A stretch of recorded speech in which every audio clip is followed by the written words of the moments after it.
Hi guys, and welcome back to the channel. So today we are at Kilfane Church and it stands in ruins. We're just outside Thomastown here in County Kilkenny. Now it was built in the late 13th or early 14th century by the Cantwell family, and they were an Anglo-Norman lineage who held lands here after the Norman invasion. So the church itself is rectangular in plan and today is roofless. But we will still find some fine medieval details inside.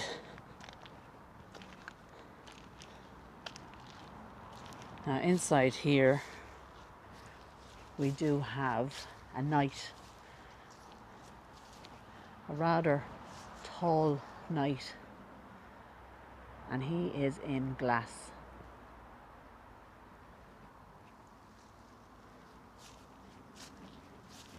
Actually just down there, we will try and get in there. It's a castellated tower, or the presbytery that would have housed the parish priest with living quarters.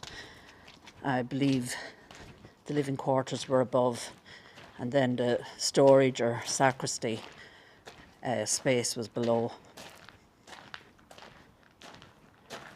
Now the church did fall into disuse and became a schoolhouse, would you believe?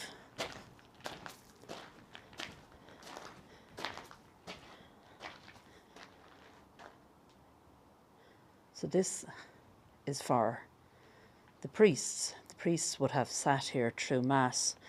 I believe it's called sedilia.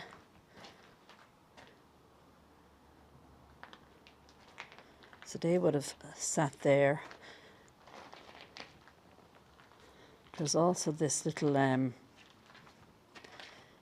space that allows you to view from the tower in on the priest saying Mass.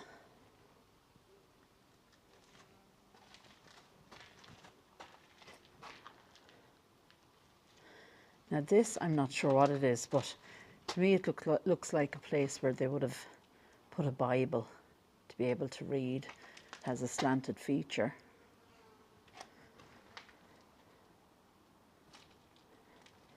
But this is obviously the most remarkable treasure here in Kilfane Old Church, and that's the effigy known as Cantwell Fada, or the Long Cantwell.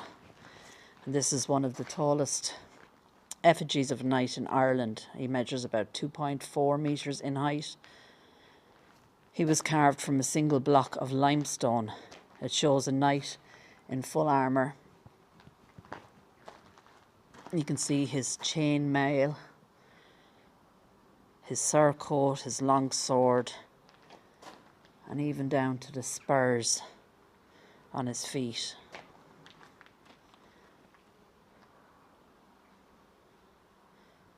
So he also has a large shield across his body, and that's decorated with the Cantwell coat of arms.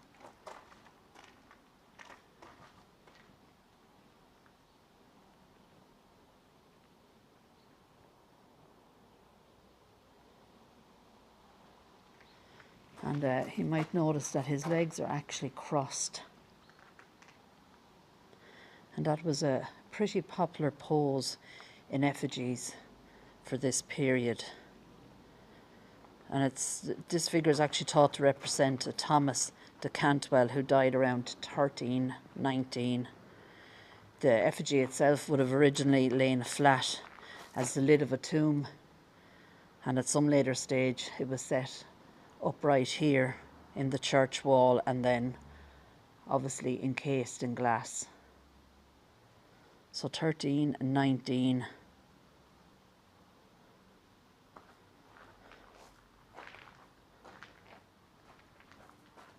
Try not to get the reflection in there. So the knight in his glass coffin, or his glass case maybe. So I'm really interested in this little area. As I said, the living quarters of the priests. Quite tight, and that was possibly a fire, but this was the little hole. If I can think of the name, I'll put it in the, or over the video, where they could watch Mass being said, just from this little area.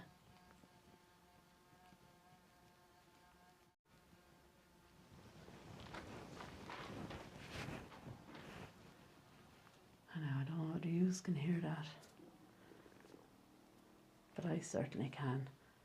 It's like wasps.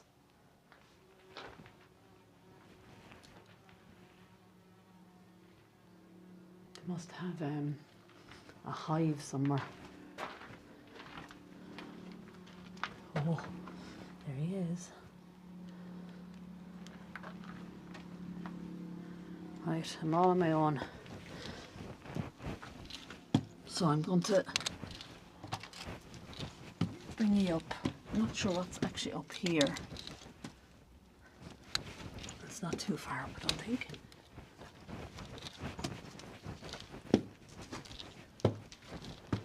Wow. So these were their living quarters.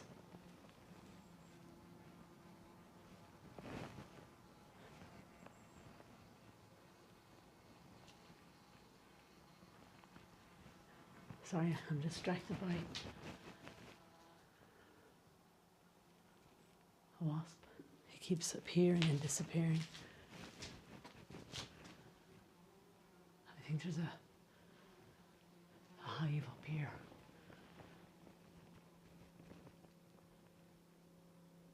So that's the very, very top of the tower.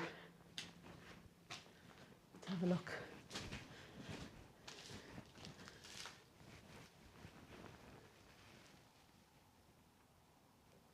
Out into the graveyard and the fields. Presuming that would have been their toilet.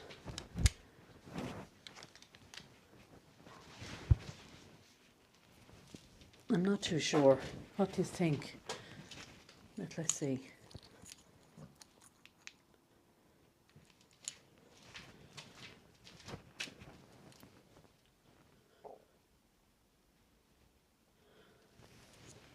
Place for the toilet roll. Place for your towel.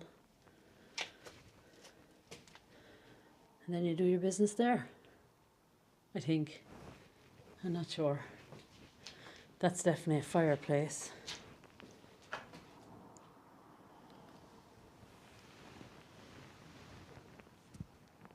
We've lots of little windows.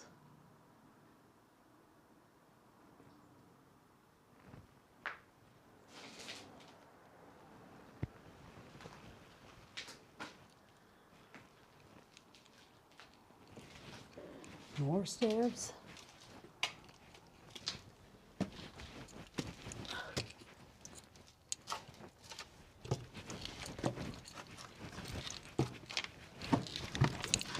Now, well, the reason the stairs were so tight was like a precaution, so that if an enemy did get inside, they really wouldn't be able to do a whole lot, especially when the stairs are so narrow. I believe it stops there.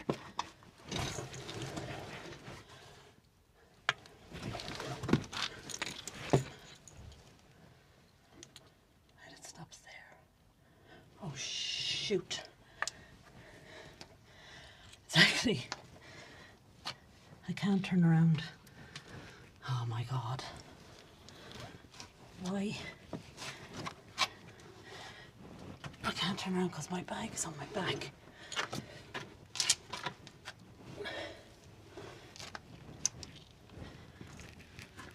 Oh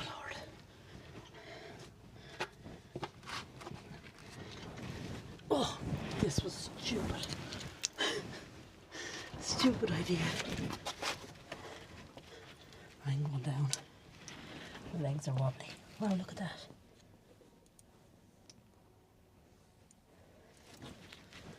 Like a nest of sheep's wool and twigs. Maybe an owl is roosting there. Oh, jeepers.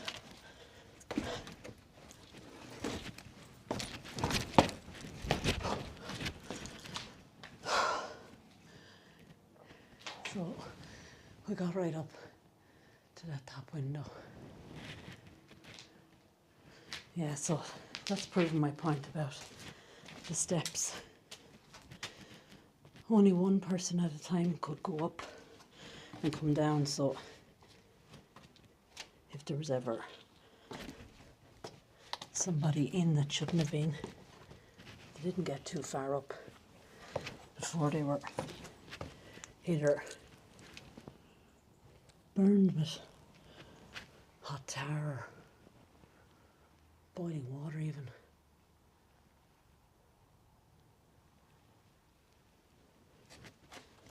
Like these ones aren't as bad.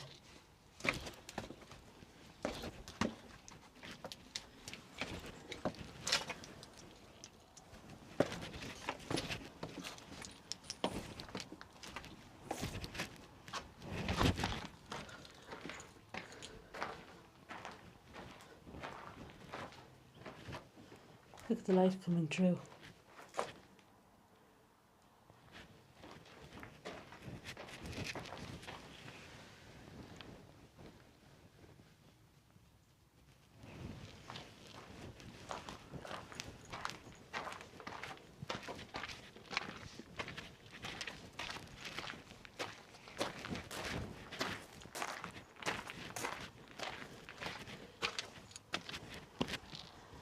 So this then leads us out into a graveyard.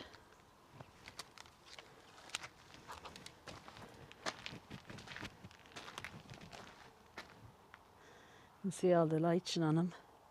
Makes them extremely hard to read.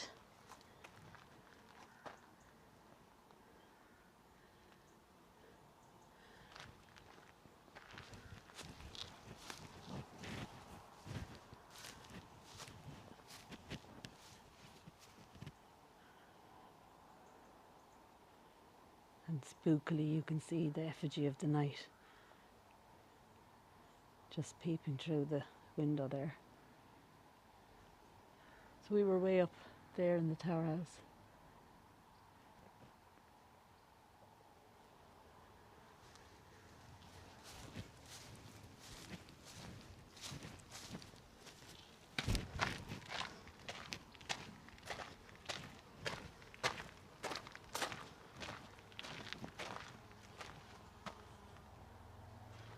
There's actually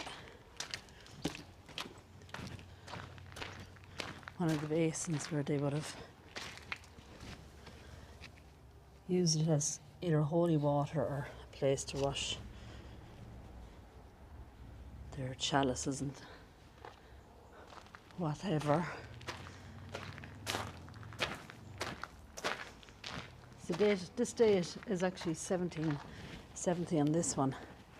It says, "Here lieth." I'm sorry, "Here lieth deposited in hope of the resurrection to everlasting life, Richard Lee, late of," looks like Clare, in the county of Clare. Clan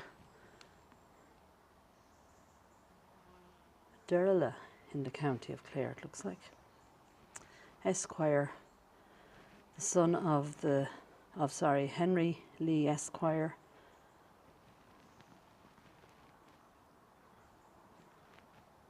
the second from the ancient family of Darnold Hall in Cheshire. He died of the smallpox. He died of the smallpox on the 12th day of March 1707. In the 42 year of his age, only one son of 3 years old. I do have a family crest there, 3 lines, a lion's face at the top.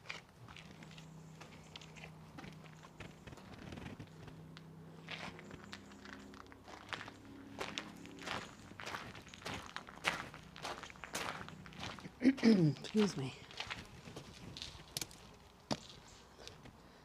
So we do have some new graves here.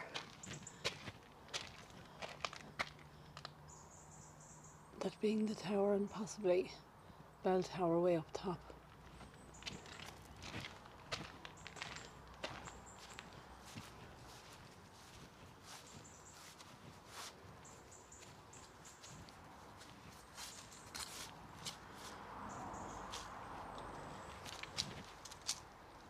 Either somebody wealthy or maybe a clergyman.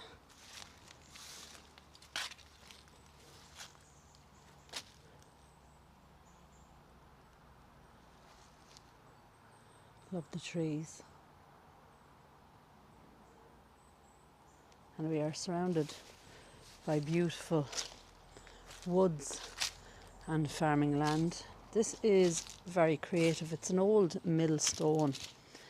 The date on it is 1836 to 1924.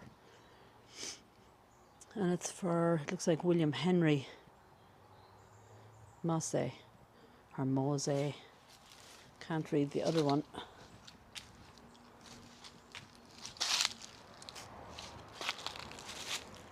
It says Flour Millers. Bennett's Bridge, Flour Millers. So maybe looks like an Eleanor Cranfield, 1852 to 1900, and then a Henry Moss, I think it is. There's also a William Henry Moss, actually, 1856 to 1924, and as I said, Eleanor then as well.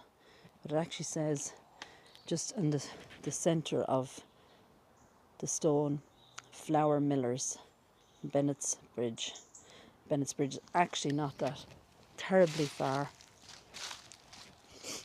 excuse me, from us now.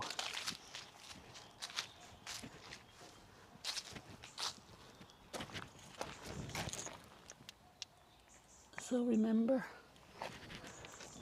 way up there we were looking up in the corner. I thought it was the toilet. I wonder, did it all land here and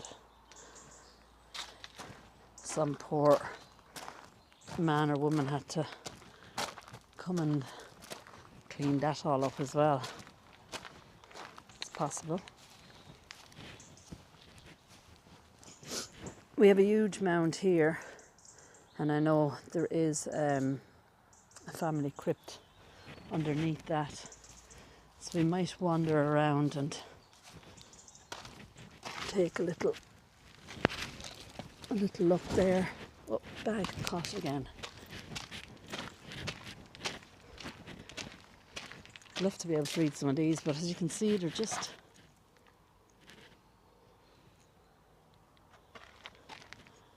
it's still lighting on them. It's like somebody has come in and spray painted them.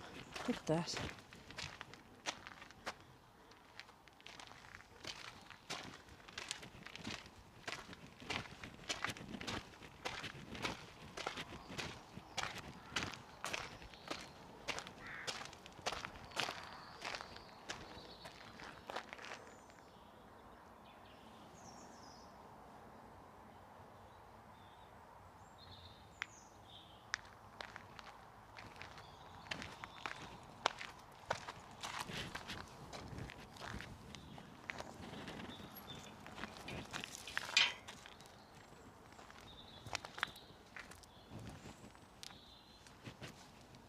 Oops. This looks like a family burial place.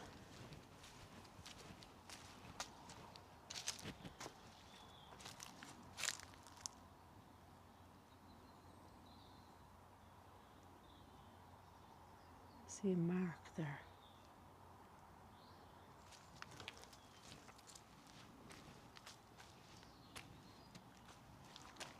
They haven't weathered very well.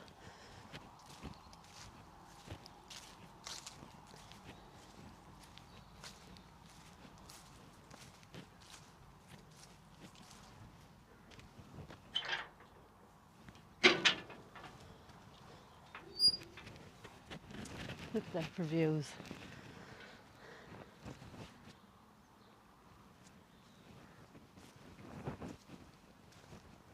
Lots of sheep.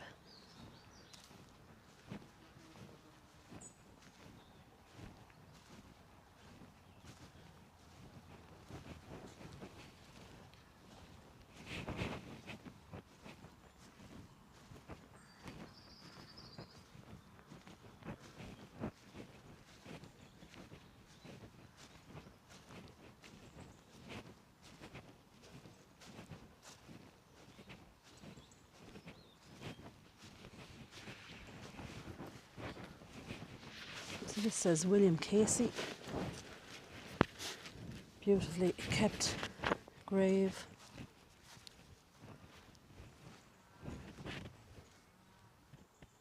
The church behind it.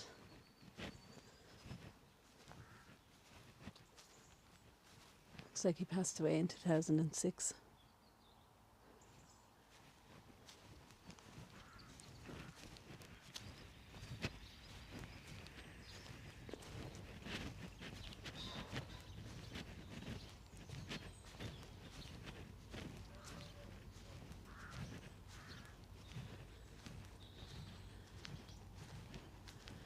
I'm presuming these are all the one family, and indeed it is a beautiful resting place.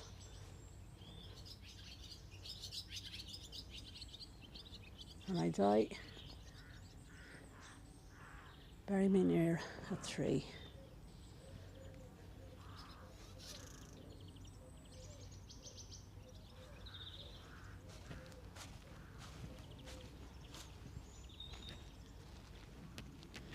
This is Florence, 1909.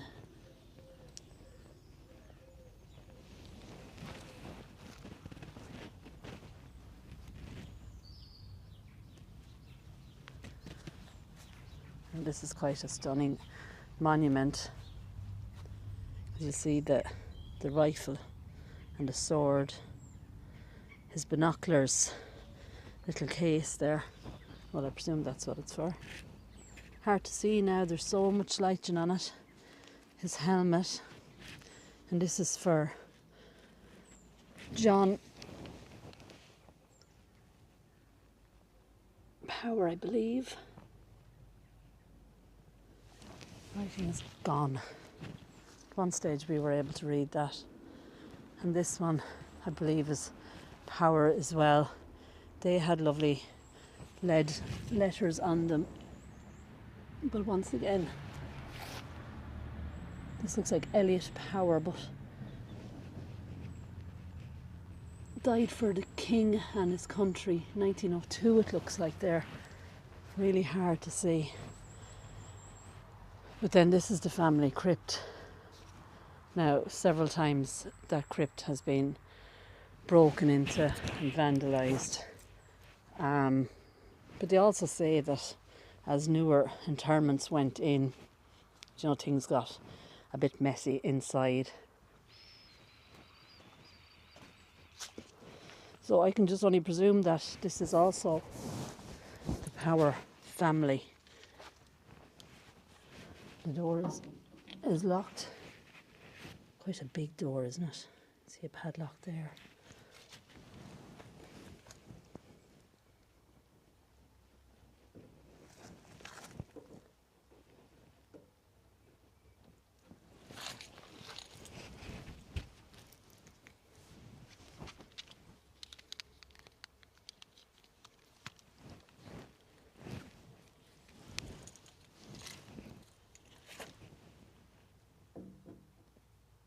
see there a skull. See some of the lead coffins look like they've folded in on themselves.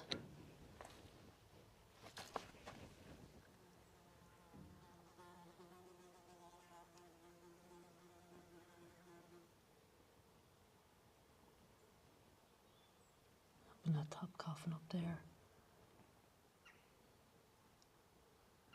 More bones.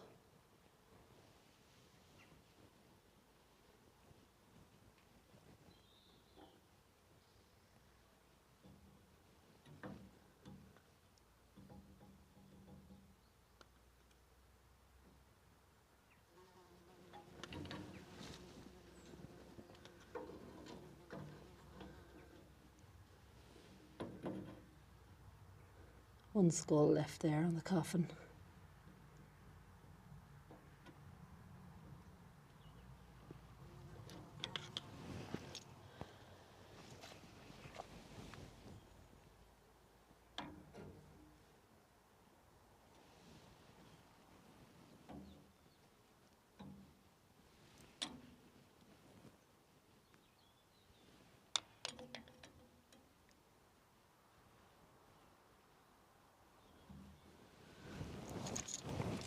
Pretty sad to see, and in such a mess as well.